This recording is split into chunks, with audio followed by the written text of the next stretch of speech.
നമ്മളുടെ രാജ്യം മഹത്തായ അതിൻ്റെ 78ാം സ്വാതന്ത്ര്യ ദിനം ആഘോഷിച്ച് കഴിഞ്ഞ വേളയിലാണ് നാം ഓരോരുത്തരും ഇവിടെ ഒരുമിച്ച് കൂടിയിരിക്കുന്നത്.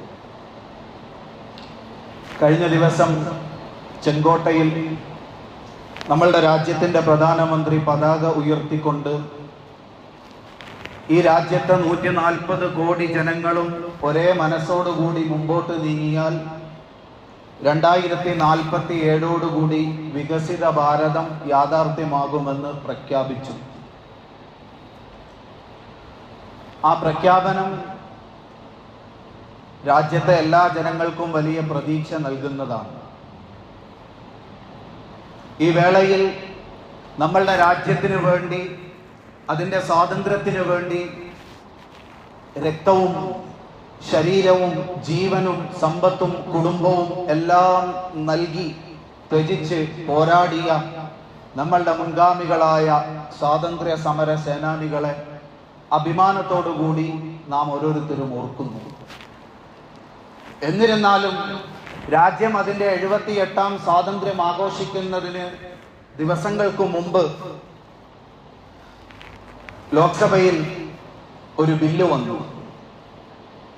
നിലവിലുള്ള വഖഫ് നിയമത്തെ പ്രഥമ ദൃഷ്ട്യാ വൈരാഗ്യ ബുദ്ധിയോടുകൂടി സമീപിക്കുന്ന, അല്ലെങ്കിൽ അതിൻ്റെ ലക്ഷ്യങ്ങൾ നിഗൂഢമാണ് എന്ന് കൃത്യമായി വായിക്കുന്ന ഓരോരുത്തർക്കും മനസ്സിലാകുന്ന രീതിയിൽ കേന്ദ്ര സർക്കാർ ഒരു അമെൻമെന്റ് കൊണ്ടുവന്നു വഖഫ് നിയമത്തിനെതിരെ.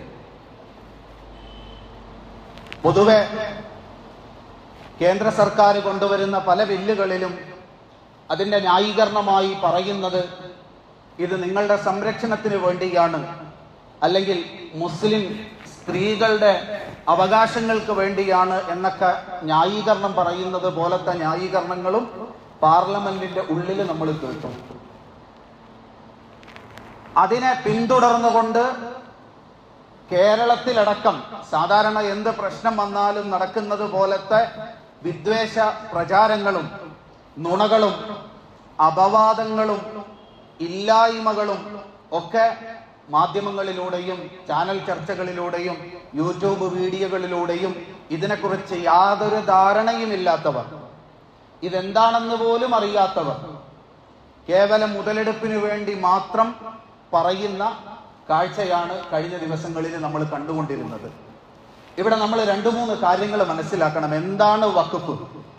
എന്തിനാണ് വഖഫ് ബോർഡ്? അതിന്റെ ലക്ഷ്യം എന്താണ്? പുതിയ അമെൻമെന്റിലൂടെ കൊണ്ടുവന്ന നിയമങ്ങളുടെ പ്രശ്നം എന്താണ്?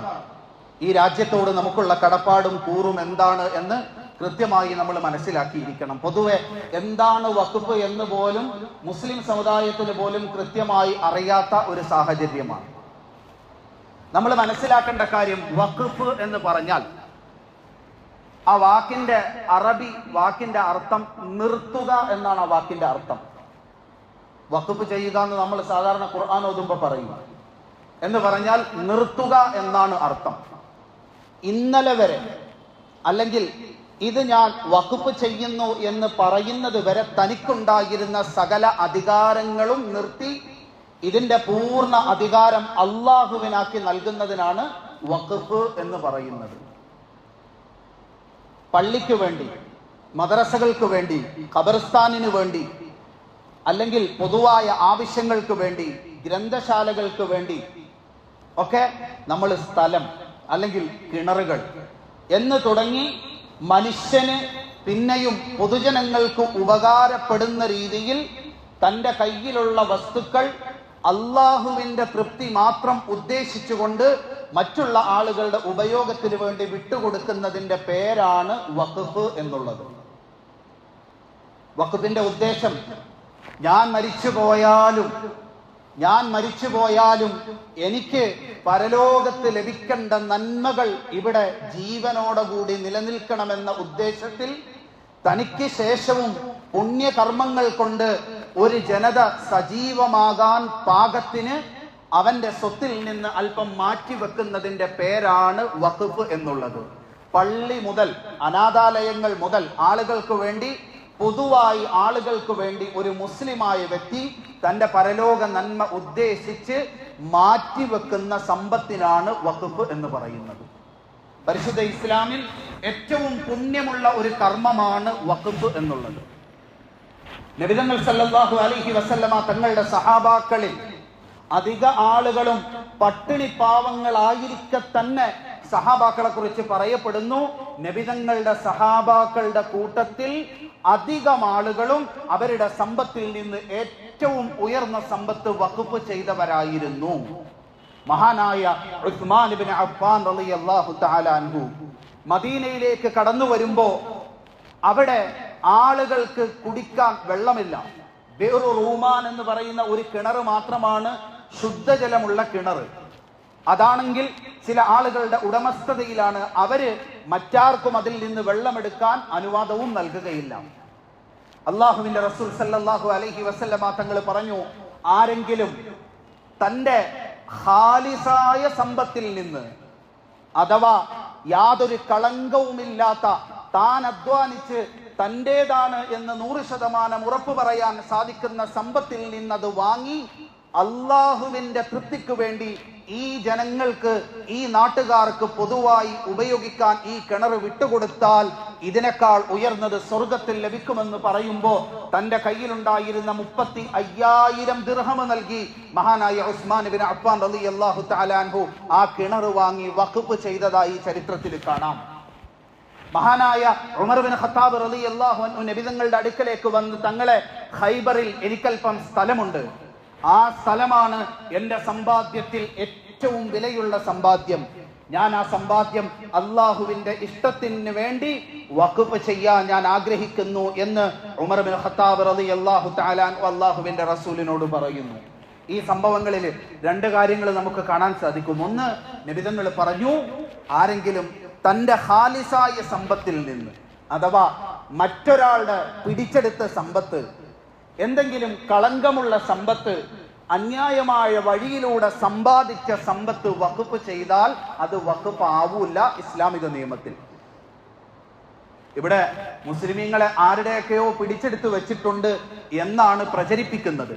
വഖഫിന്റെ അടിസ്ഥാന നിയമം, ഇസ്ലാമിൽ അറിയപ്പെട്ട ആദ്യത്തെ വഖഫിനെ കുറിച്ച് പറയുമ്പോൾ പറഞ്ഞു, ഖാലിസ മാലിഹി, അവന്റെ സ്വന്തം കളങ്കമില്ലാത്ത സമ്പത്തിൽ നിന്ന് വഖഫ് ചെയ്താൽ ഇതിന് കൂലി ലഭിക്കും, അല്ലെങ്കിൽ ഇത് വഖഫ് ആവുകയില്ല, അത് ചെയ്യുന്നവൻ കള്ളനാണ് ആകുന്നത് എന്ന് ഇസ്ലാമിൽ അറിയപ്പെട്ട ആദ്യത്തെ വഖഫിൽ തന്നെ അള്ളാഹുവിന്റെ റസൂൽ നിയമം പറഞ്ഞു. ഉമർ ബിൻ ഖത്താബ് റളിയല്ലാഹു അൻഹു വഖഫ് ചെയ്യുന്ന സമയത്ത് വഖഫിന്റെ ഏറ്റവും പ്രധാനപ്പെട്ട നിയമത്തെയും വ്യക്തമാക്കി. ലാ യുബാഉ, ഈ വഖഫ് ഒരു കാരണവശാലും ഒരിക്കലും വിൽക്കാൻ പാടില്ല. ഒരു സാധനം പള്ളിയുടെ ആവശ്യത്തിന് വേണ്ടി, അല്ലെങ്കിൽ അനാഥാലയത്തിന്റെ ആവശ്യത്തിന് വേണ്ടി, മദ്രസയുടെ, ഖബർസ്ഥാനിന്റെ പൊതുവായ ആവശ്യങ്ങൾക്ക് വേണ്ടി വഖഫ് ചെയ്യപ്പെട്ട് കഴിഞ്ഞാൽ വൺസ് എ വഖഫ് ആൾവേസ് വഖഫ്, 2013 അമെൻമെന്റിൽ കൊണ്ടുവന്ന നിയമമാണത്. ഒരിക്കൽ വഖഫ് ചെയ്താൽ അതിന്റെ ഉടമസ്ഥൻ അള്ളാഹുവാണ്. പിന്നെ അത് വിൽക്കാൻ, അത് വെറുതെ കൊടുക്കാൻ, ദാനം ചെയ്യാൻ ആർക്കും അനുവാദമില്ല. ഇതാണ് വഖഫിന്റെ അടിസ്ഥാന നിയമം. പരലോകത്തെ പ്രതിഫലം ഉദ്ദേശിച്ച് മാത്രം ഒരു മുസ്ലിം ചെയ്യുന്ന കർമ്മമാണ്. അതുകൊണ്ട് വഖഫ് ബോർഡ് എന്ന് പറയുന്ന സംവിധാനം ഇന്ത്യയിൽ, ഇന്ത്യൻ മിലിറ്ററിയും റെയിൽവേയും കഴിഞ്ഞാൽ ഏറ്റവും കൂടുതൽ, ഏകദേശം 9 ലക്ഷം ഏക്കർ ഭൂമി കൈവശപ്പെടുത്തിയിരിക്കുന്ന ബോഡിയാണ് എന്ന് പറഞ്ഞാൽ ആരുടെയെങ്കിലും പിടിച്ചെടുത്തു എന്നല്ല അതിന്റെ അർത്ഥം. ഈ രൂപത്തിൽ ഉറുമ്പ് കൂട് കൂട്ടുന്നത് പോലെ നമ്മളുടെ മുൻഗാമികൾ, അത്താഴ പട്ടിണിക്കാരായ ആളുകൾ തങ്ങളുടെ മക്കൾക്ക് രാത്രി അത്താഴ കഞ്ഞി കൊടുക്കാൻ കൊണ്ടുവരുന്ന അരിയിൽ നിന്ന് ഓരോ വറ്റായി മാറ്റിവെച്ച് അത് ലേലം ചെയ്ത് വിറ്റ് കിട്ടുന്ന കാശ് കൊണ്ട് വാങ്ങി നമുക്ക് തന്നതാണ് ഇന്ന് നമ്മൾ ഉപയോഗിക്കുന്ന വഖഫിന്റെ സ്വത്തുക്കളായ പള്ളികളും ഖബർസ്ഥാനുകളും മദ്രസകളും എന്ന ബോധ്യം ആദ്യം നമുക്കുണ്ടാകണം. ഇന്ത്യയിൽ വഖഫിന്റെ നിയമം ബ്രിട്ടീഷുകാരാണ് ആദ്യം കൊണ്ടുവന്നത്. വഖഫിന്റെ നിയമം കൊണ്ടുവന്നതിന്റെ കാരണം നമ്മൾ വ്യക്തമായി മനസ്സിലാക്കണം. പലപ്പോഴും ആളുകൾ വഖഫ് ചെയ്യും, വഖഫ് ചെയ്ത ആള് മരണപ്പെട്ടു പോയി, അല്ലെങ്കിൽ അയാളുടെ അനന്തരാവകാശികൾ നാട് വിട്ടുപോയാൽ ഈ വഖഫിന്റെ മുതല് കൈകാര്യം ചെയ്യാൻ ആളില്ലാതെ കിടക്കും. അത് പതിയെ പതിയെ ആരെങ്കിലും കയ്യേറും. ഇങ്ങനെ ഒരു സാഹചര്യം ഇന്ത്യയിൽ ഉണ്ടായിരുന്നു. അല്ലെങ്കിൽ വഖഫ് ചെയ്ത ആള്, അയാള് കൈകാര്യം ചെയ്യാൻ ഏൽപ്പിച്ച ആള്, വഖഫ് ചെയ്ത വ്യക്തി എന്താണോ ഉദ്ദേശിച്ചത് ആ ഉദ്ദേശത്തിന് വിരുദ്ധമായി തന്റെ സാമ്പത്തിക നേട്ടത്തിനും ലാഭത്തിനും വേണ്ടി ഇത് ക്രയവിക്രയം ചെയ്യുന്ന ഒരു കാലം ഇന്ത്യയിൽ ഉണ്ടായിരുന്നു. ഇന്ന് നമ്മുടെ നാട്ടിലും പല സ്ഥലത്തും ഇത് നടക്കുന്നുണ്ട്. പല സ്ഥലത്തും പള്ളികളുടെ സമ്പത്ത്, പള്ളി കമ്മിറ്റിയിൽ ഇരിക്കുന്ന പ്രസിഡന്റ്, സെക്രട്ടറി, ഖജാൻജിമാര് സ്വന്തം ആവശ്യത്തിന് വേണ്ടി 10ഉം 50ഉം ലക്ഷം രൂപ കയ്യിലിരിക്കുന്നത് 2 ആഴ്ചത്തേക്ക് എടുത്ത് മറിച്ച് അതുകൊണ്ട് 4-5 ലക്ഷം രൂപ ലാഭമുണ്ടാക്കിയിട്ട് പിന്നെ ഈ പള്ളിയുടെ മുതല് തിരിച്ചു വെക്കുന്ന കാഴ്ച. ഇനി ഇതെടുത്ത് മറിക്കുന്ന സമയത്ത് ഇത് കൈവിട്ടു പോയാല് കള്ളക്കണക്കുണ്ടാക്കുന്ന കാഴ്ച ഇന്ന് പല പള്ളികളിലും വ്യാപകമാണ്. ഇതേ സാഹചര്യം ഇന്ത്യയിൽ അന്ന് നിലവിലുണ്ടായിരുന്നത് കൊണ്ടാണ് ബ്രിട്ടീഷുകാർ ഈ നിയമം കൊണ്ടുവന്നത്. 954 ഇന്ത്യൻ ഗവൺമെന്റ് വഖഫിന്റെ നിയമം പാസാക്കി. 964 അമെൻമെന്റ് കൊണ്ടുവന്ന് കുറച്ചുകൂടി ആ നിയമത്തെ സ്ട്രോങ് ആക്കി. 969 വീണ്ടും അമെൻമെന്റ് കൊണ്ടുവന്ന് പോരായ്മകൾ പരിഹരിച്ച് വഖഫിന്റെ സ്വത്ത് സംരക്ഷിക്കാനുള്ള കൂടുതൽ നിയമങ്ങൾ അതിലേക്ക് കൂട്ടിച്ചേർത്തു. അതിനുശേഷം 13 വർഷം ഇപ്പൊ JPCക്ക് വിട്ടിരിക്കുകയാണ്, ജോയിന്റ് പാർലമെന്ററി കമ്മിറ്റി.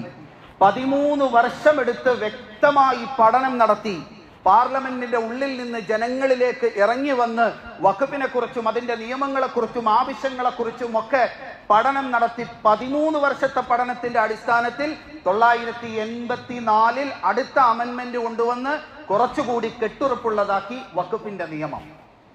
1995 അടുത്ത അമെൻമെന്റ് കൊണ്ടുവന്നു. അതും വഖഫിന്റെ നിയമത്തെ കുറച്ചുകൂടി സംരക്ഷിക്കുന്നതായിരുന്നു.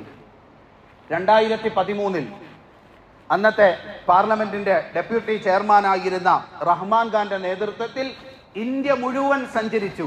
ഇന്ത്യയിലെ ഓരോ സ്റ്റേറ്റുകളും ഓരോ ഗ്രാമങ്ങളും സഞ്ചരിച്ച് അവിടുത്തെ വഖഫിന്റെ മുതലുകൾ കൈകാര്യം ചെയ്യുന്ന രീതി, അവരുടെ അഭിപ്രായം, അവസ്ഥ ഇത് മുഴുവൻ പരിഗണിച്ചതിന് ശേഷമാണ് അവസാനത്തെ അമെൻമെന്റ് കൊണ്ടുവന്ന് മറ്റാർക്കും കൈകടത്താൻ സാധിക്കാത്ത രീതിയിൽ വഖഫിന്റെ മുതലിനെ, അല്ലെങ്കിൽ ന്യൂനപക്ഷമായ ഒരു വിഭാഗം ജനതയുടെ സ്വന്തം സമ്പത്തിനെ ഗവൺമെന്റ് അതിലുള്ള കള്ളന്മാരായ ആളുകളും പുറത്തു നിന്നുള്ള കള്ളന്മാരായ ആളുകളും കൊള്ളയടിക്കുന്നതിൽ നിന്ന് സംരക്ഷിക്കുന്ന രീതിയിൽ 2013 അവസാനത്തെ അമെൻമെന്റ് കൊണ്ടുവന്നത്. ഈ അമെൻമെന്റുകളൊക്കെ നിലവിലുള്ള നിയമത്തിന്റെ പോരായ്മകൾ പരിഹരിച്ച് ഇതിനെ കുറച്ചുകൂടെ ബലമുള്ളതാക്കാനാണ്. കാരണം വഖഫ് ബോർഡ് രൂപീകരിച്ചതിന്റെയും വഖഫ് നിയമം കൊണ്ടുവന്നതിന്റെയും ലക്ഷ്യം അന്യാധീനപ്പെട്ടു പോകുന്ന ആളുകൾ കയ്യേറുന്ന വഖഫിന്റെ ഭൂമി തിരിച്ചു പിടിക്കുകയും ഈ വഖഫ് ചെയ്ത വ്യക്തിയുടെ ഉദ്ദേശം കൃത്യമായി നടപ്പിലാക്കുന്നുണ്ടോ എന്ന് നിരീക്ഷിക്കുകയും ചെയ്യാൻ വേണ്ടിയാണ്. പക്ഷേ കഴിഞ്ഞ ആഴ്ച കൊണ്ടുവന്ന അമെൻമെന്റ് വായിച്ചാല് വഖഫ് ബോർഡിന്റെ കയ്യിലിരിക്കുന്ന ഭൂമി എങ്ങനെങ്കിലും തിരിച്ചു പിടിക്കാനും ആളുകൾക്ക് കയ്യേറാനുമുള്ള വാതിൽ തുറന്നിട്ട് കൊടുക്കാൻ വേണ്ടി ഇന്ത്യയുടെ ചരിത്രത്തിൽ ആദ്യമായി ഈ 6-7 അമെൻമെന്റുകളും വഖഫിന്റെ നിയമത്തെ ബലം കൂട്ടാനുള്ളതാണെങ്കിൽ വഖഫിന്റെ നിയമത്തെ തന്നെ ഇല്ലാതാക്കി കളയാൻ, അത് കേവലം ഒരു കടലാസ് ബോഡിയാക്കി മാത്രം വഖഫ് ബോർഡിനെ ചുരുക്കാൻ വേണ്ടിയാണ് പുതിയ അമെൻമെന്റ് കൊണ്ടുവന്നത് എന്ന് നമുക്ക് കാണാൻ സാധിക്കും. ഇവിടെ നമ്മൾ മനസ്സിലാക്കേണ്ട 2-3 കാര്യങ്ങളുണ്ട്.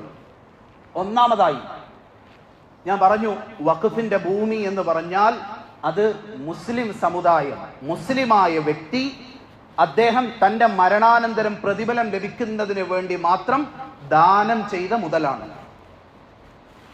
ഇത് മറ്റൊരാളുടെ കയ്യിൽ നിന്ന് പിടിച്ചെടുത്തതോ അല്ലെങ്കിൽ കയ്യേറിയതോ അല്ല. അങ്ങനെ കയ്യേറിയാൽ എത്ര കാലം കഴിഞ്ഞാലും അത് വഖഫാവൂല.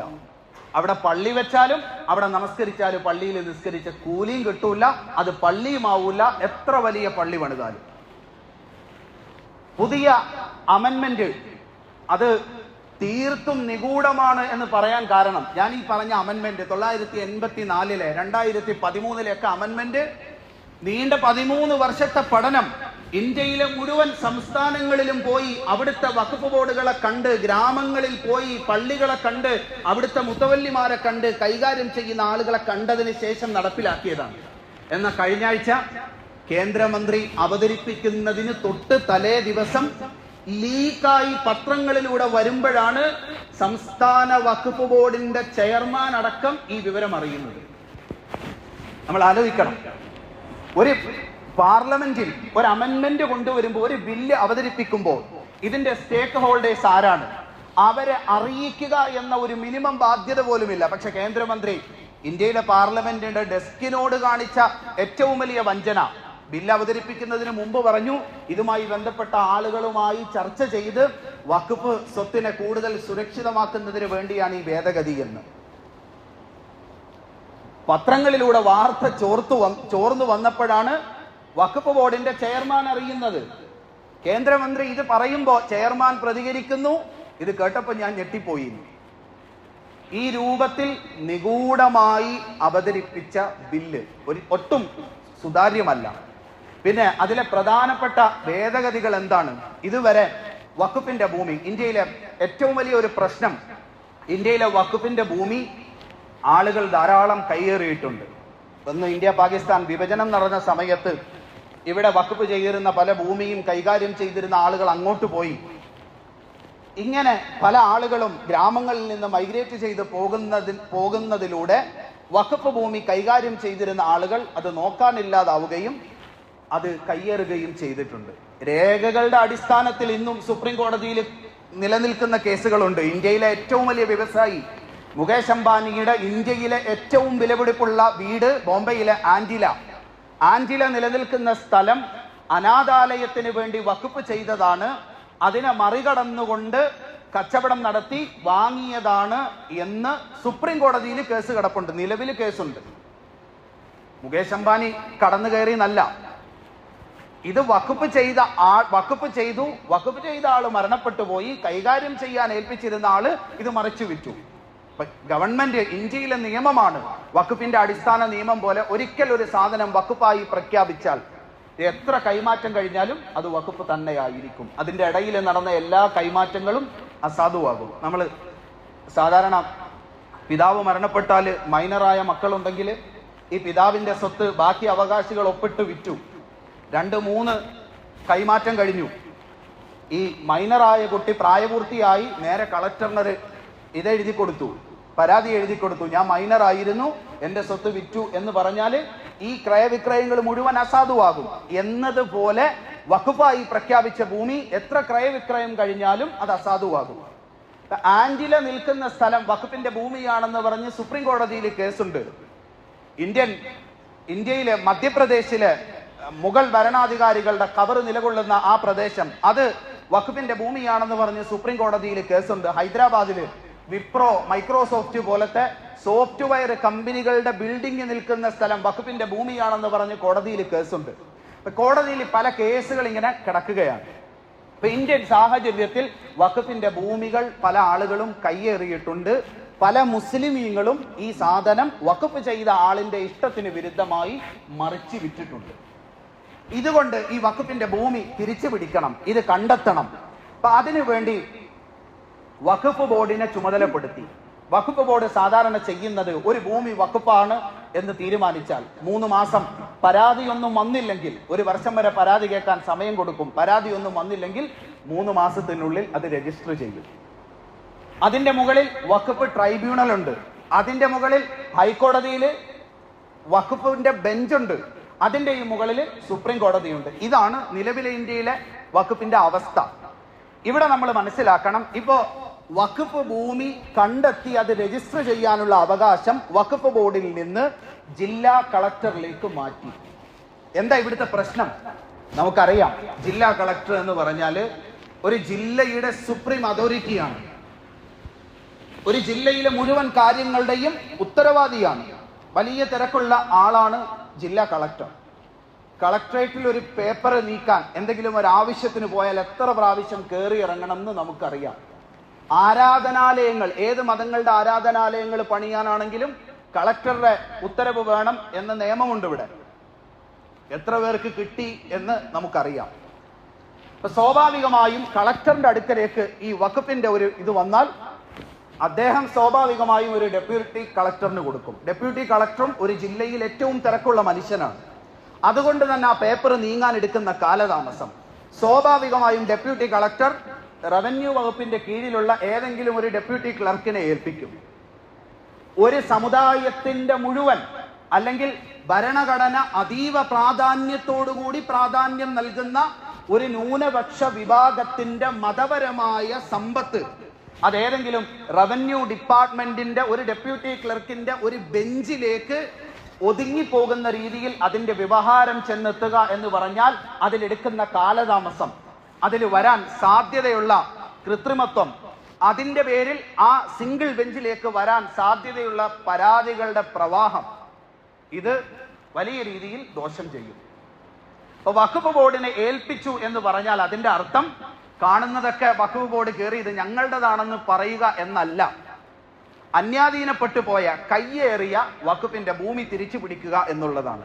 അത് കളക്ടറെ ഏൽപ്പിച്ചാൽ ഭാരത്തിന്റെ മുകളിൽ ഭാരവുമായി നിൽക്കുന്ന കളക്ടറേറ്റിലേക്ക് അത് പോയാൽ അതിലുണ്ടാകുന്ന സ്വാഭാവിക കാലതാമസവും പൊതുവായി മുഴുവൻ അന്വേഷിച്ച് ഒരു വലിയ ബോഡി കൂടി തീരുമാനിക്കേണ്ട വിഷയം ഏതെങ്കിലും ഡെപ്യൂട്ടി ക്ലർക്കിന്റെ ബെഞ്ചിലേക്ക് മാത്രം ഒതുങ്ങിപ്പോവുകയും ചെയ്യുന്ന സുതാര്യതയില്ലായ്മ ഈ ഒരൊറ്റ നിയമം കൊണ്ട് വരും. രണ്ടാമത്തെ വിഷയം, ഇവിടെ പ്രചരിപ്പിക്കുന്ന ഒരു കാര്യം, ഇവിടെ വഖഫ് ട്രൈബ്യൂണൽ ഉണ്ട്, അപ്പം വഖഫ് ബോർഡ് നാളെ ഇത് ഞങ്ങളുടേതാണെന്ന് പറഞ്ഞാൽ നേരെ വഖഫ് ട്രൈബ്യൂണലിന്റെ അടുക്കലേക്ക് പോകും. ട്രൈബ്യൂണലിന്റെ വിധിയാണ് അന്തിമം. ഇത് മാറ്റണം എന്നാണ് എല്ലാവരുടെയും ആവശ്യം. അങ്ങനെയാണ് ഇവിടെ അവതരിപ്പിക്കുന്നത്. നമ്മൾ മനസ്സിലാക്കണം, ട്രൈബ്യൂണൽ ലോകത്ത് സ്ഥാപിക്കുന്നത് പല ജനാധിപത്യ രാജ്യങ്ങളിലും ചില പ്രത്യേക വിഷയങ്ങൾക്ക് വേണ്ടി ട്രൈബ്യൂണൽ സ്ഥാപിക്കാറുണ്ട്. സാധാരണ കോടതി വ്യവഹാരത്തിനെടുക്കുന്ന കാലതാമസത്തിന്റെ പേരിൽ പെട്ടെന്ന് തീർപ്പാക്കേണ്ട കേസുകൾക്ക് പ്രത്യേക ട്രൈബ്യൂണൽ സ്ഥാപിക്കും. ഇപ്പൊ ഇന്ത്യയിൽ പോക്സോ നിയമത്തിന് വേണ്ടി അതിവേഗ പോക്സോ കോടതിയുണ്ട്. കാരണം സാധാരണ കോടതിയിൽ പോയാൽ ഇതിന്റെ വിചാരണ ഹിയറിംഗ് നടന്ന് വിധി വരാൻ 6-7 കൊല്ലം എടുക്കും. എന്ന് പറഞ്ഞതുപോലെ ട്രൈബ്യൂണൽ എന്ന് പറഞ്ഞാൽ വഖഫിന്റെ കേസ് മാത്രം കൈകാര്യം ചെയ്യുന്നതിന് വേണ്ടി പ്രത്യേകം സ്ഥാപിച്ചതാണ്. ലോകത്തെല്ലാ രാജ്യങ്ങളിലും ന്യൂനപക്ഷങ്ങളുടെയും അല്ലെങ്കിൽ അതിപ്രാധാന്യമുള്ള വിഷയങ്ങൾക്ക് പ്രത്യേക ട്രൈബ്യൂണൽ ഉണ്ട്. ഈ ട്രൈബ്യൂണൽ അന്തിമമല്ല. ഈ ട്രൈബ്യൂണൽ നമ്മൾ ചെറിയ കോടതിയിൽ പോകുന്നത് പോലെ ട്രൈബ്യൂണലിലേക്ക് പോകുന്നു. ട്രൈബ്യൂണലിന്റെ വിധി നമുക്ക് പറ്റുന്നില്ലെങ്കിൽ ഹൈക്കോടതിയിൽ പോകാം, അതുമല്ലെങ്കിൽ സുപ്രീം കോടതിയിൽ പോകാമെന്നിരിക്കെ ഇവിടെ പ്രചരിപ്പിക്കുന്നത്, വാർത്ത വായിക്കുന്നവർ, ചർച്ചകളിൽ വന്നിരുന്ന് വിഷയം അവതരിപ്പിക്കുന്നവർ, തർക്കിക്കുന്നവരൊക്കെ നമ്മളോട് പറയുന്നത് വഖഫ് ട്രൈബ്യൂണലാണ് അന്തിമ വിധിയെടുക്കുന്നത്, അതുകൊണ്ട് ഇത് സുതാര്യമല്ല എന്നാണ്. ഇത് തീർത്തും വ്യാജമായ പ്രചരണമാണ്. പിന്നെ വഖഫ് ബൈ യൂസ് എന്ന് പറയുന്ന ഒരു ഭാഗമുണ്ട്. അഥവാ കൃത്യമായ രജിസ്റ്റർ ചെയ്ത രേഖകളില്ലാത്ത വഖഫിന്റെ സ്ഥലങ്ങൾ. ഇതിന്റെ കാരണം ഇന്ത്യ പാകിസ്ഥാൻ വിഭജനം നടന്നപ്പോൾ അത് കൈകാര്യം ചെയ്തിരുന്ന ആളുകൾ പലരും രേഖകളുമായിട്ട് അങ്ങോട്ട് പോയി. ഇന്ത്യയിൽ രേഖയില്ല. ഇന്ത്യയിലെ പല സംസ്ഥാനങ്ങളിലും വർഷാവർഷം വലിയ പ്രളയം വരുന്നതാണ്. ചെറിയ വീടുകളിൽ താമസിക്കുന്നവരുടെ വീടിന്റെ ആധാരം പോലും വെള്ളത്തിൽ ഒലിച്ചു പോകുന്ന പല സംസ്ഥാനങ്ങളും അതിർത്തി പ്രദേശങ്ങളിലുണ്ട്. അങ്ങനത്തെ സ്ഥലങ്ങളിൽ ഉള്ള രേഖയും കിട്ടുകയില്ല.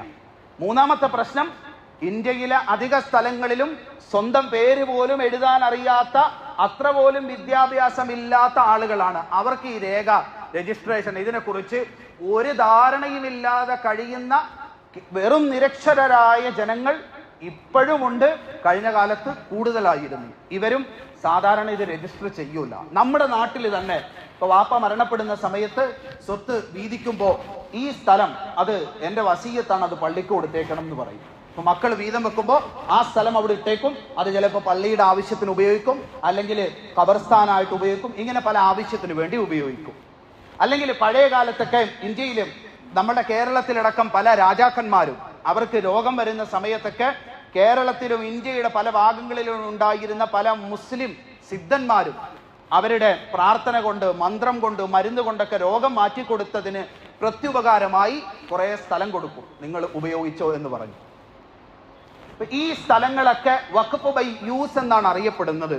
ചില കാരണങ്ങളുടെ പേരിൽ രേഖയുണ്ടാക്കിയില്ല. പക്ഷെ ഇന്നലെയോ മെനഞ്ഞാന്നോ അല്ല, 100, 200, 300 വർഷമായി ഉപയോഗിക്കുന്ന സ്ഥലങ്ങൾ. ഈ സ്ഥലത്തിനെതിരെ ആരെങ്കിലും പരാതിയുമായിട്ട് വന്നാൽ ഇത് വഖഫ് അല്ലാതായി മാറും എന്ന ഒരു കാര്യം കൂടെ പുതിയ അമെൻമെന്റിലുണ്ട്.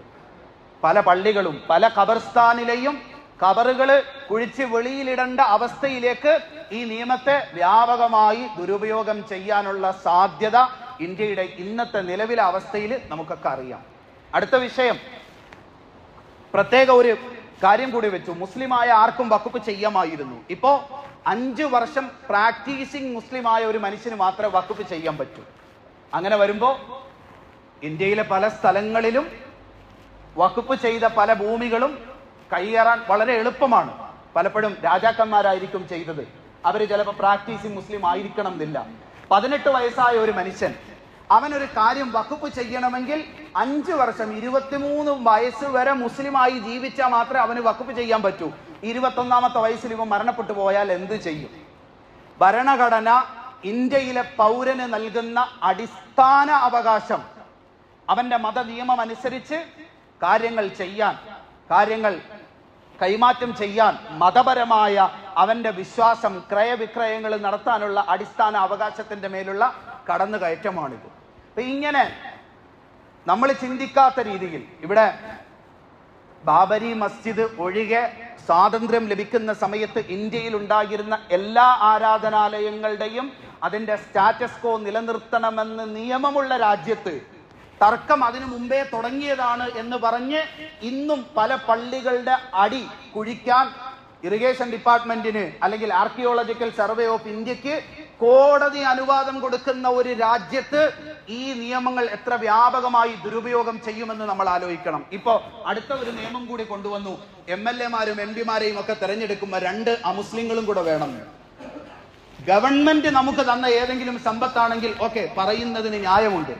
മുസ്ലിമീങ്ങളുടെ സമ്പത്ത് അതെങ്ങനെ കൈകാര്യം ചെയ്യണം, എങ്ങനെ ക്രയവിക്രയം ചെയ്യണമെന്ന് കൃത്യമായ നിയമമുണ്ട്. അങ്ങനെ ഒരു ന്യൂനപക്ഷത്തിന്റെ സമ്പത്ത് കൈകാര്യം ചെയ്യാൻ ന്യൂനപക്ഷ വിഭാഗത്തിൽ പെടാത്ത 2 ആളുകൾ കടന്നു വരിക എന്ന് പറഞ്ഞാൽ 2 കാര്യങ്ങൾ നമ്മൾ പ്രത്യേകം മനസ്സിലാക്കണം. ഇന്ത്യയിലെ വഖഫ് ബോർഡുകളുടെ പണി ഈ വഖഫിന്റെ സ്വത്ത് സംരക്ഷിക്കൽ മാത്രമല്ല, മറിച്ച് വഖഫുമായി ബന്ധപ്പെട്ട സ്ഥലങ്ങളിലുള്ള തർക്കങ്ങൾ, ഇന്ത്യയിലെ 100 കണക്കിന് പള്ളികളിൽ 100 കണക്കിന് വിഭാഗങ്ങളും ഉപവിഭാഗങ്ങളുമായ മനുഷ്യര് പരസ്പരം പള്ളികളിൽ തർക്കിക്കും, അടിക്കും, ബഹളം വെക്കും. മയ്യത്തടക്കുന്ന വിഷയത്തിൽ കുത്തുബ അറബിയിൽ ഓതണോ മലയാളത്തിൽ ഓതണോ എന്ന് തുടങ്ങി 100 കണക്കിന് തർക്കങ്ങൾ നടക്കും. ഈ തർക്കങ്ങൾക്ക് സൊല്യൂഷൻ കണ്ടെത്തണമെങ്കിൽ ഈ വഖഫ് ബോർഡിന്റെ പ്രതിനിധികളാണ് വരുന്നത്. വരുമ്പോ സുന്നി ഏതാ, മുജാഹിദ് ഏതാ, അല്ലെങ്കിൽ ഇതിന്റെ ഉള്ളിലുള്ള ഷാഫി, ഹനഫി, ഹംബലി മദ്ഹബുകൾ, ഹദീസ്, ഖുർആൻ, ഇതിന്റെ വീക്ഷണങ്ങൾ ഇതൊക്കെ മനസ്സിലാക്കിയിട്ട് വേണം ഈ പ്രശ്നങ്ങൾക്ക് തീർപ്പ് കൽപ്പിക്കാൻ. ഒരു നാട്ടിലെ MLA, MP ഇതറിയാത്ത അമുസ്ലിമായ വ്യക്തി പള്ളിയിൽ വന്നിരുന്നിട്ട് ഷാഫി മദ്ഹബും അല്ലെങ്കിൽ അതിലെ കുനൂത്തിന്റെ നിയമവും പഠിച്ചിട്ട് വിധി പറയണം എന്ന ഒരു നിർബന്ധിത അവസ്ഥയിലേക്ക് 100 കൂട്ടം ജനങ്ങളുടെ ഉത്തരവാദിത്തമുള്ള ഒരു ജനപ്രതിനിധിയെ ഒരു കാര്യവുമില്ലാതെ തെള്ളിവിടുന്ന അല്ലെങ്കിൽ ഒരു സമുദായത്തെ അരക്ഷിതരാക്കുന്ന ഒരു നിയമമാണ് അതിൽ കൊണ്ടുവന്നിരിക്കുന്നത്. നമ്മൾ ആലോചിച്ച് നോക്കിയാൽ നമ്മുടെ നാട്ടിലെ MLA ഇതിനെക്കുറിച്ച് അറിയാത്ത ആൾ വന്നിരുന്നിട്ട് ഷാഫി മദ്ഹബിന്റെ നിയമവും നിസ്കാരത്തിന്റെ ഫർളും ചേർത്തും കുനൂത്ത് ഓതണോ വേണ്ടയോ, കുത്തുബ അറബിയിൽ ഓതണോ വേണ്ടയോ എന്ന് പഠിച്ചിട്ട് വിധി പറയാനിരിക്കുക എന്ന് പറഞ്ഞാൽ എന്തായിരിക്കും അവസ്ഥ? ഈ രൂപത്തിൽ സുതാര്യമല്ലാത്ത രീതിയിൽ പ്രഥമ ദൃഷ്ടിയ മുസ്ലിം സമുദായത്തെ അകറ്റി നിർത്തുന്നതിന് വേണ്ടി മാത്രം രൂപീകരിക്കപ്പെട്ട ബില്ല് എന്നാണ് നമ്മൾ മനസ്സിലാക്കുന്നത്. അപ്പൊ ഈ ബില്ല് പാർലമെന്റിലെ എതിർപ്പ് കാരണം ഭരണഘടനയ്ക്ക് തീർത്തും വിരുദ്ധമാണ്. അതുകൊണ്ട് കോടതിയിൽ ഇത് ചലഞ്ച് ചെയ്യപ്പെടുമെന്ന ഉത്തമ ബോധ്യമുണ്ടായിരിക്കെ ഇങ്ങനെ ഒരു ബില്ല് കൊണ്ടുവരികയും അതിന് പിന്നാലെ പിറ്റേ ദിവസം മുതൽ എല്ലാ മാധ്യമങ്ങളും പോളറൈസേഷന്റെ ഭാഗമായി മനുഷ്യനെ തമ്മിലടിപ്പിക്കുന്ന പരിപാടി ഇവിടെ തുടങ്ങി വെച്ചു. കാരണം പല സംസ്ഥാനങ്ങളിലും ഇലക്ഷൻ വരികയാണ്. അങ്ങനെ ഇരിക്കുമ്പോഴാണ് ഹിൻഡൻബർഗ് റിസർച്ച് എന്ന് പറയുന്ന അമേരിക്കയിലെ ഒരു സ്ഥാപനം അന്ന് വൈകിട്ട് ട്വിറ്ററിൽ ഒരു ട്വീറ്റ് ചെയ്തു, സംതിങ് ബിഗ് സൂൺ ഇന്ത്യ. ഇത് കേട്ടപ്പോ, ഈ ട്വീറ്റ് കണ്ടപ്പോ ഇവിടെ പലരുടെയും കൈയും കാലും ഒക്കെ വിറച്ചു. കാരണം ഹിൻഡൻബർഗ് ഇതിനു മുമ്പ് ട്വീറ്റ് ചെയ്തത് നമുക്കറിയാം. ഇന്ത്യയിലെ ഏറ്റവും പ്രമുഖനായ ഒരു വ്യവസായി, സർക്കാരിനോട് ഏറ്റവും ചേർന്ന് നിൽക്കുന്ന വ്യവസായി, അദ്ദേഹം ടാക്സ് വെട്ടിക്കുന്നതിനും അദ്ദേഹത്തിന്റെ ഷെയർ മാർക്കറ്റിലെ ഓഹരികൾ പെരുപ്പിച്ച് കാണിക്കുന്നതിനും വേണ്ടി നടത്തിയ ചില ഇടപാടുകളെ കുറിച്ചാണ് ഹിൻഡൻബർഗ് അന്ന് റിപ്പോർട്ട് പുറത്തുവിട്ടത്. പക്ഷെ ഈ പ്രാവശ്യം അതിനേക്കാൾ വലിയ ഇടപാടിനെ കുറിച്ചാണ് ഹിൻഡൻബർഗ് പുറത്തുവിട്ടത്. ഇവിടെ അദാനി പോലത്തെ വലിയ വലിയ കോർപ്പറേറ്റുകൾ ഇന്ത്യയുടെ വെളിയിൽ ഷെൽ കമ്പനികൾ രൂപീകരിക്കുകയും ആ കമ്പനികളിലേക്ക് വലിയ രൂപത്തിൽ ഇവിടെ നിന്ന് കാശ് നിക്ഷേപിക്കുകയും തിരിച്ച് ആ കമ്പനികളിൽ നിന്ന് മറ്റൊരു കമ്പനിയിലേക്ക്, അതിൽ നിന്ന് ഇവിടുത്തെ ആദ്യത്തെ കമ്പനിയിലേക്ക് കാശ് നിക്ഷേപിക്കുകയും അതിലൂടെ ടാക്സ് വെട്ടിക്കുകയും തന്റെ ഓഹരിയുടെ മൂല്യം പെരുപ്പിച്ച് കാണിക്കുകയും അതിന്റെ അടിസ്ഥാനത്തിൽ രാജ്യത്തെ പൊതുമേഖലാ ബാങ്കുകളിൽ നിന്ന് വലിയ രീതിയിലുള്ള വായ്പകൾ എടുക്കുകയും ചെയ്യുന്ന ഒരു സമ്പ്രദായം ഇവിടെ നിലനിൽക്കുന്നു. എന്താ ഇതിന്റെ പ്രശ്നം? നമ്മൾ വഖഫിന്റെ ഭൂമിയൊക്കെ തിരിച്ചു പിടിക്കുന്നത് രാജ്യത്തോടുള്ള കടമയാണെന്നൊക്കെയാണ് ഓരോരുത്തർ പ്രസ്താവന ഇറക്കിയിരിക്കുന്നത്. ഇവിടുത്തെ പ്രശ്നം എന്താണ്? അദാനി എങ്ങാണം പൊട്ടിപ്പോയാൽ ഇന്ത്യയിലെ ബാങ്കുകൾ മുഴുവൻ നഷ്ടത്തിലായി പോകുന്ന രീതിയിൽ, നമ്മൾ സാധാരണ ബാങ്കിൽ നിന്ന് എന്തെങ്കിലും ലോൺ എടുക്കാൻ പോകുമ്പോൾ ആധാരം വെച്ചിട്ടാണ് ലോൺ എടുക്കുന്നത്. ഈ ലോൺ നമ്മൾ തിരിച്ചടച്ചില്ലെങ്കിൽ ഈ ആധാരം വെച്ച് ബാങ്കിന് റിക്കവറി ചെയ്തെടുക്കാം. ഇല്ലാത്ത ഊതിപ്പെരിപ്പിച്ച കണക്കുകളുടെ അടിസ്ഥാനത്തിൽ ലോൺ എടുത്തു. നമ്മൾ വ്യാജ ആധാരം കൊണ്ടുപോയി ലോൺ വെച്ചിട്ട് ലോൺ എടുക്കുന്നത് പോലെ ഇല്ലാത്ത കണക്കുകൾ കാണിച്ച് 7,000 കോടിയും 10,000 കോടിയും ഒക്കെ പൊതുമേഖലാ ബാങ്കുകളിൽ നിന്ന് ലോൺ എടുത്തതിനെ കുറിച്ചാണ് ഹിൻഡൻബർഗ് നേരത്തെ പറഞ്ഞത്. ഇപ്രാവശ്യം ഹിൻഡൻബർഗ് പറഞ്ഞത് ഇന്ത്യയിൽ സെബി എന്ന് പറയുന്ന ഒരു റെഗുലേറ്ററി ബോഡിയുണ്ട്. റിസർവ് ബാങ്ക് പോലെ തന്നെ, അല്ലെങ്കിൽ അർത്ഥ മജിസ്ട്രേറ്റ്, ലെജിസ്ലേറ്റീവ്, ജുഡീഷ്യറി അധികാരമുള്ള ഒരു ബോഡിയാണ്. ഈ ബോഡിയാണ് ഇന്ത്യയിലെ ഷെയർ മാർക്കറ്റ്, സാമ്പത്തിക കൈമാറ്റങ്ങൾ, ഇതുമായി ബന്ധപ്പെട്ട എല്ലാ കാര്യങ്ങളെയും നിയന്ത്രിക്കുന്നതും നിയമം വെക്കുന്നതും സുരക്ഷിതത്വം നൽകുന്നതും. അതിന്റെ ചെയർപേഴ്സൺ ഈ കമ്പനികളിൽ ഇൻവോൾവ്ഡ് ആണ് എന്ന അതീവ ഗൗരവമായ ഇന്ത്യൻ ഷെയർ മാർക്കറ്റിനെ തന്നെ പിടിച്ചുകുലുക്കാൻ സാധ്യതയുള്ള ഒരു വിവരം ഹിൻഡൻബർഗ് പുറത്തുവിട്ടു. നമ്മൾ മനസ്സിലാക്കണം, ഈ ഹിൻഡൻബർഗ് എന്ന് പറഞ്ഞാൽ അത് പെരുങ്കള്ളനാണ്. ഈ കള്ളപ്പണം മാത്രം കയ്യിൽ വെച്ചേക്കുന്നവരുടെ കയ്യിൽ നിന്ന് കട്ടെടുക്കുന്ന കള്ളനാണ് ഹിൻഡൻബർഗ്. അപ്പൊ അവര് ഓരോ കമ്പനികളെ കുറിച്ച് പഠിക്കുന്നത് തന്നെ ഷോർട്ട് സെല്ലിംഗ് നടത്തി അവര് വ്യാജമായി കാശ് അടിച്ചെടുക്കാനാണ്. അവർക്ക് ഇന്ത്യയോ ഏത് രാജ്യം അവർക്ക് വിഷയമല്ല. ഏതെങ്കിലുമൊക്കെ രാജ്യങ്ങളിലെ കമ്പനികൾ ഫ്രോഡ് പരിപാടി കാണിച്ചാൽ അവരെ പിടിക്കുന്നതിന് വേണ്ടിയാണ് ഹിൻഡൻബർഗ് ഇത് പഠിക്കുന്നതും അവരുടെ കയ്യിൽ നിന്ന് ഷോർട്ട് സെല്ലിങ്ങിലൂടെ അവരുടെ ഓഹരികളുടെ വലിയ സമ്പത്ത് കൈക്കലാക്കുന്നതിനാണ് ഇവരിത് പഠിക്കുന്നത്. അപ്പം ഇന്ത്യയുടെ സെബി എന്ന് പറയുന്ന ഇന്ത്യൻ വ്യവസായത്തിന്റെ മുഴുവൻ സുരക്ഷിതത്വം കയ്യിലിരിക്കുന്ന ഏജൻസിയുടെ ചെയർപേഴ്സണായ മാധവി ബുച്ചിനെതിരെ ഹിൻഡൻബർഗ് റിപ്പോർട്ട് പുറത്തുവിട്ടതോടുകൂടി ഈ വഖഫിന്റെ നിയമത്തിന്റെ പിന്നിലുള്ള പോളറൈസേഷൻ അടങ്ങി. നമ്മളിവിടെ മനസ്സിലാക്കേണ്ട ഒരു കാര്യം, 1,20,000 കോടിയാണ് സർക്കാരിന്റെ കണക്ക് പ്രകാരം വഖഫിന്റെ ആസ്തി. ഇവിടെ ഹിൻഡൻബർഗ് പുറത്തുവിട്ട റിപ്പോർട്ട് അനുസരിച്ച് വ്യാജ ആധാരം കാണിച്ച് ഇന്ത്യയിലെ പൊതുമേഖലാ ബാങ്കുകളിൽ നിന്ന് കടമെടുക്കുക എന്ന് പറഞ്ഞാൽ അതിന്റെ ഗൗരവം മനസ്സിലാക്കണം. 2016 മാർച്ച് 2 വിജയ് മല്യ ഇന്ത്യയിൽ നിന്ന് ലണ്ടനിലേക്ക് നാടുവിട്ടത്. ഇന്ത്യയിലെ ബാങ്കുകൾക്ക് 9,000 കോടി രൂപയാണ് അദ്ദേഹം കൊടുക്കാനുള്ളത്. 2016 മാർച്ച് 2 അന്നും അദ്ദേഹം പാർലമെന്റിൽ MP ആയിട്ടുണ്ടായിരുന്നു. പാർലമെന്റിൽ നിന്ന് വൈകുന്നേരം ഇറങ്ങി എയർപോർട്ടിൽ പോയിട്ടാണ് ലണ്ടനിലേക്ക് കടന്നു കളഞ്ഞത്.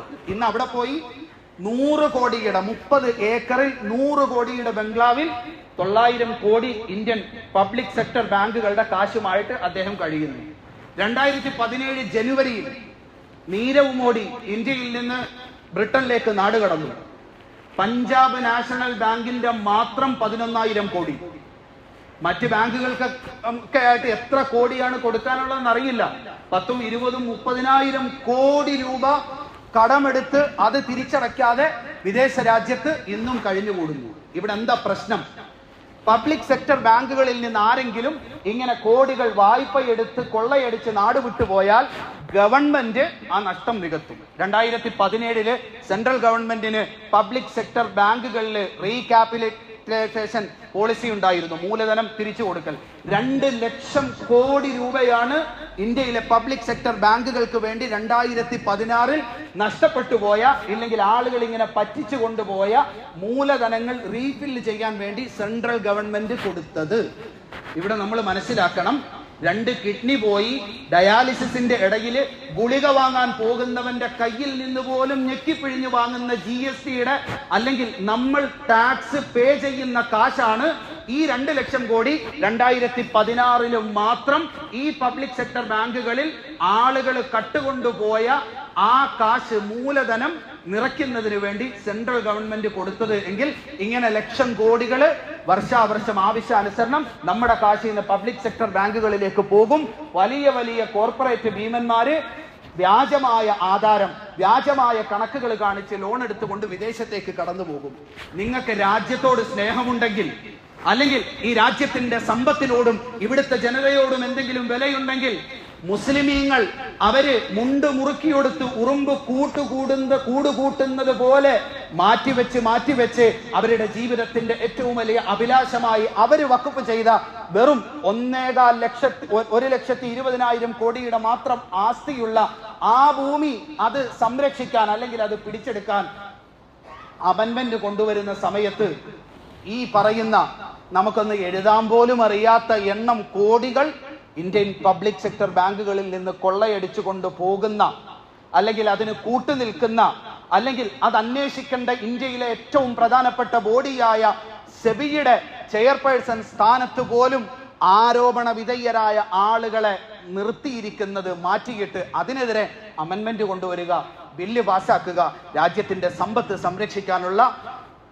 നിയമങ്ങൾ കൊണ്ടുവരിക എന്നുള്ളതാണ് രാജ്യത്തോട് സ്നേഹമുള്ള ഒരു മനുഷ്യൻ ചെയ്യേണ്ടത്. ഒന്നുകൂടി പറയുകയാണ്, വഖഫിന്റെ ഭൂമി ഒരിഞ്ച് പോലും വഖഫ് ചെയ്യാത്ത മുസ്ലിങ്ങളല്ലാത്ത ആളുകളുടെ ഭൂമി മുസ്ലിമീങ്ങൾക്ക് വേണ്ട എന്ന് മാത്രമല്ല, അത് വഖഫ് ആവുകയുമില്ല. മുസ്ലിമീങ്ങൾ വഖഫ് ചെയ്ത, വഖഫിന് വേണ്ടി ഉപയോഗിക്കുന്ന ഭൂമി ഒന്ന് ഭരണഘടന നൽകുന്ന പ്രകടമായ മൗലിക അവകാശം, എല്ലാ മതങ്ങൾക്കും അവരുടെ സ്ഥാപനങ്ങൾ നടത്താനുള്ള അവകാശത്തിന്റെ അടിസ്ഥാനത്തിൽ മുസ്ലിമീങ്ങൾക്ക് മാത്രം കൈകാര്യം ചെയ്യാൻ അവകാശപ്പെട്ടതാണ്. ഒരു പ്രിവിലേജ് കൂടെ എക്സ്ട്രാ നമ്മുടെ ഭരണഘടന നൽകുന്നുണ്ട്. പ്രത്യേകിച്ച് ന്യൂനപക്ഷ വിഭാഗങ്ങൾ അവരുടെ ഭൂമി, അവരുടെ സ്ഥലം അത് സ്വന്തമായി നടത്താൻ, കൈകാര്യം ചെയ്യാൻ, രാജ്യത്തിനെതിരാകാത്ത രീതിയിൽ അവരുടെ ആരാധനകൾ നടപ്പിലാക്കാൻ ഇന്ത്യയുടെ ഭരണഘടന പിൻബലം നൽകുന്ന ഒരു വിഷയമാണ് എന്ന് കൃത്യമായി മനസ്സിലാക്കുക. വഖഫ് എന്താണ് എന്നും വഖഫിന്റെ ഭൂമി എന്താണ് എന്നും നമ്മൾ കൃത്യമായി മനസ്സിലാക്കുക. അല്ലാഹു സുബ്ഹാനഹു വ തആല കാര്യങ്ങൾ മനസ്സിലാക്കാൻ നാം ഓരോരുത്തർക്കും ഭാഗ്യം തന്ന് അനുഗ്രഹിക്കുക.